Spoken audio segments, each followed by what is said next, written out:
तो हाल ही के समय में फ्रांस ने अपनी मिसाइल मिका एनजी की टेस्टिंग की है। आखिर ये मिसाइल खास क्यों है और मिसाइल को स्टेल्थ फाइटर जेट किलर के तौर पे क्यों देखा जा रहा है? क्या ये मिसाइल के जरिए 5th जनरेशन के फाइटर को आसानी से मारा जा सकता है? आखिर भारत की अस्त्र सीरीज की तुलना में ये मिसाइल कैसी है? क्या ये उनसे ज्यादा एडवांस है? क्या ये हमें खरीदनी चाहिए? और आखिर इसकी टेस्टिंग से क्या सारी रिपोर्ट निकल कर आई? सारी चीजों को हम वीडियो में डिस्कस करेंगे। आई होप ये चैनल को आपने सब्सक्राइब कर लिया होगा, क्योंकि अभी आपके सपोर्ट की मुझे बहुत ज्यादा जरूरत है। तो बिना किसी देरी के शुरू करते हैं इस इन्फॉर्मेशन से भरी हुई वीडियो को। टेस्टिंग हुई है मिका एनजी की। अब इसे समझने के लिए पहले हमें मिका मिसाइल के शुरुआती वेरिएंट को समझना होगा। तो फ्रेंच डीजी की तरफ से एक टेस्ट को कंडक्ट किया गया है, जहां पर मिका एनजी की मिसाइल को राफेल एयरक्राफ्ट के जरिए फायर किया गया। ये मिसाइल सुपरसोनिक स्पीड को अचीव कर लेती है। मिसाइल के डेवलपमेंट ट्रायल्स अभी लगातार चल रहे हैं और बताया जा रहा है कि अगले साल की शुरुआत तक ये सर्विस में आते हुए नजर आ सकती है। यानी फ्रांस काफी ज्यादा फोकस कर रहा है इस मिसाइल के ऊपर। अब ये जो मिका मिसाइल है, जिसको लेकर कहा जाता है कि काफी ज्यादा कैपेबल और इफेक्टिव मिसाइल है। ये लिमिटेड रेंज में काफी अच्छी परफॉर्मेंस देती है और काफी ज्यादा मैन्यूवर के साथ एनिमी को हिट करने की क्षमता रखती है। काफी सारे वीडियोस में हम इसकी मैन्यूवर को देख सकते हैं, जो काफी खतरनाक टर्न को लेकर टारगेट को हिट करने की क्षमता रखती है। पर कहीं ना कहीं इसकी रेंज हमें लिमिटेड नजर आती है। इंडिया ने मिराज 2000 पे काफी ज्यादा अपग्रेड किया था ताकि हम मिका मिसाइल का उसमें इस्तेमाल कर पाए, लेकिन अब प्रेजेंट टाइम के वॉरफेयर को देखते हुए, वीवीआर कॉम्बैक्ट को देखते हुए हमें ये चीजें साफ तौर पे नजर आती है कि कहीं ना कहीं मिसाइल की रेंज काफी ज्यादा होनी चाहिए। अगर आपकी मिसाइल की रेंज कम है तो कहीं ना कहीं एनिमी का आपको एक अपर हैंड मिल जाता है। आप एनिमी को टारगेट नहीं कर पाएंगे अपनी शॉर्ट रेंज मिसाइल के जरिए। प्रेजेंट टाइम में ये रेंज कम से कम 100 से 150 किलोमीटर की हमें नजर आती है, जहाँ पे दोनों पायलट की मिसाइल इतनी ज्यादा कैपेबल होनी चाहिए या फिर हमारे पास ऐसी मिसाइल होनी चाहिए जहाँ पे हम हमारे एनिमी के टारगेट को कम से कम 100 से 150 किलोमीटर की दूरी पर ही हिट करने की क्षमता हमारे पास मौजूद हो। और वहीं हम बात करें यूएवी की, तो ये और भी ज्यादा बढ़ते हुए नजर आती है, जो कि 200 किलोमीटर की हो जाती है। हम ये कह सकते हैं कि मिका मिसाइल को हमने अपने मिराज पे तो इंटीग्रेट कर लिया, लेकिन प्रेजेंट टाइम के वॉरफेयर को देखते हुए ये उतनी ज्यादा रिलेटेबल नजर नहीं आती। यानी कि मिका प्रेजेंट टाइम पे वॉरफेयर को देखते हुए इसका कोई भी वेरिएंट काफी ज्यादा इनरिलेटेबल नजर आता है। ये हमें किसी भी तरीके का एडवांटेज हमें यहाँ पे नजर नहीं आता और एनिमी अपर हैंड नजर आता है। उसके पास फर्स्ट किल का एडवांटेज होगा।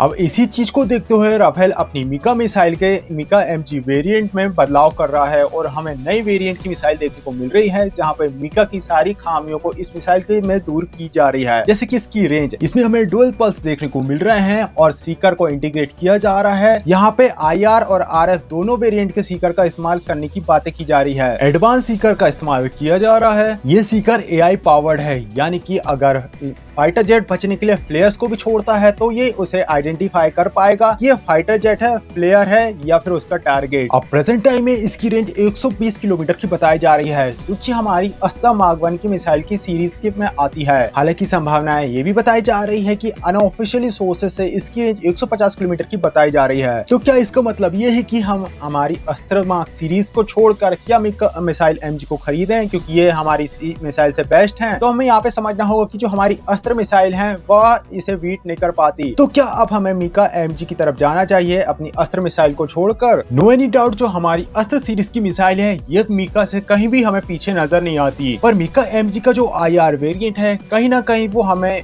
अस्त्र सीरीज की मिसाइल से अपर हैंड नजर आता है। चलिए इसके बारे में चर्चा करते हैं। तो जैसे कि मॉडर्न वॉरफेयर में 2-वे डेटा लिंक का इस्तेमाल किया जाता है, जहाँ पे एयरक्राफ्ट का रडार जो अपने टारगेट को आइडेंटिफाई करता है और उसे अपनी मिसाइल को छोड़ देता है उसके पीछे अटैक मोड में। तो प्रेजेंट टाइम के वॉरफेयर में 2-वे डेटा लिंक का इस्तेमाल किया जाता है, जहाँ पे फाइटर जेट अपने टारगेट को आइडेंटिफाई करता है और उसे लॉक करता है, अपनी मिसाइल को फायर करता है, जहाँ पे मिसाइल उस टारगेट की तरफ जाती है। थोड़ी दूर तक फाइटर जेट जो अपनी मिसाइल को डायरेक्शन प्रोवाइड करता है, लेकिन थोड़ी दूर तक जाने के बाद मिसाइल खुद अपने सीकर के जरिए अपने टारगेट को आइडेंटिफाई करके उसके पास जाती है। ऐसे सिनेरियो में हमें आईआर सेंसर की भूमिका देखने को मिलती है। आईआर सेंसर जो काफी ज्यादा पैसिव सेंसर है, ऐसे सिनेरियो में एनिमी को इस बारे में पता भी नहीं चल पाता। यहाँ तक कि वो रडार वार्निंग सिस्टम का इस्तेमाल भी करता है, तब भी उसे ये पता नहीं चल पाएगा कि मिसाइल उसके फाइटर जेट के करीब आ गई है। कहीं ना कहीं मिसाइल अप्रोच वार्निंग सेंसर के साथ आने वाले फाइटर जेट ही इसका पता लगा पाएंगे। और इसी के अलावा अगर एनिमी को पता भी लग गया कि मिसाइल उसके पास में आ गई है, तो वो क्या करेगा? यहाँ पे प्लेयर्स को छोड़ेगा कि एनिमी के मिसाइल को डिस्ट्रैक्ट कर पाए। लेकिन इस मिसाइल में जिस तरीके की एआई इंटीग्रेटेड सीकर लगाए गए हैं, ये प्लेयर्स और फाइटर जेट में अंतर कलर को आइडेंटिफाई कर पाती है कि इसमें फ्लेयर्स कौन सी है और रियल फाइटर जेट, यानी कि फ्लेयर्स के जरिए भी इन मिसाइल को डिस्ट्रैक्ट करना काफी ज्यादा टफ है। एडवांस मैट्रिक प्रोसेसर और डेटा डिफरेंशिएशन इसमें हमें देखने को मिलता है, जो कि अपने टारगेट को आइडेंटिफाई कर सकता है, यानी फ्लेयर्स का इस्तेमाल करके